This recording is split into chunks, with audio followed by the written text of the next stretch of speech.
Line કરો, પોરા પોરા ના પડશો.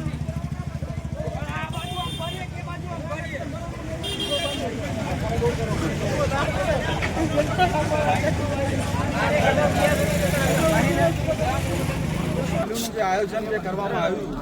અગાઉ જે 9 તારીખે જે બનાવ બન્યો હતો કે જે મહેશજી ફોરેસ્ટ ગામના મહેશજી, રવિભાઈ અને અલ્કેશભાઈ એમના ઉપર જે પોલીસ દ્વારા ઢોર માર મારવામાં આવ્યો છે, જે ખરેખર સખત શબ્દોમાં અમે વખોડીએ છીએ. અને આવું અમાનુષિક કૃત્ય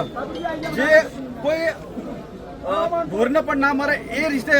ઊભા રાખી દિવાલ ઉપર દીવાના સામે ઊભા રાખી અને જે ઢોર મારવામાં આવે છે તેને સમગ્ર ઠાકોર સમાજ સખત શબ્દોમાં વખોડે છે. અને આ કોના કહેવાથી પીએસઆઈએ અથવા ડીવાયએસપીએ કોના કહેવાથી એમને માર માર્યો છે તેની સંપૂર્ણ તપાસ થવી જોઈએ અને તાત્કાલિક ધોરણે એ લોકો સસ્પેન્ડ થવા જોઈએ. આગામી સમયની અંદર જો આના પર કોઈ એક્શન કે કોઈ પગલાં લેવામાં નહીં આવે તો અત્યારે તો ખાલી સાણંદ તાલુકાનો ક્ષત્રિય ઠાકોર સમાજ જ એકત્રિત થયો છે,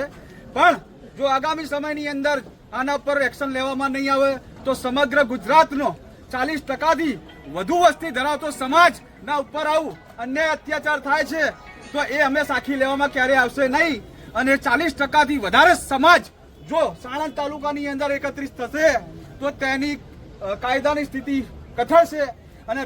ઠાકોર સમાજ જો રોડ પર આવશે તો તેમાં જે પરિસ્થિતિનું નિર્માણ થશે તેની સંપૂર્ણ જવાબદારી પોલીસ પ્રશાસન અને તંત્રની રહેશે. આપ લોકો જેટલા પણ મોટી સંખ્યાની અંદર ટૂંકી મુદતની અંદર ક્ષત્રિય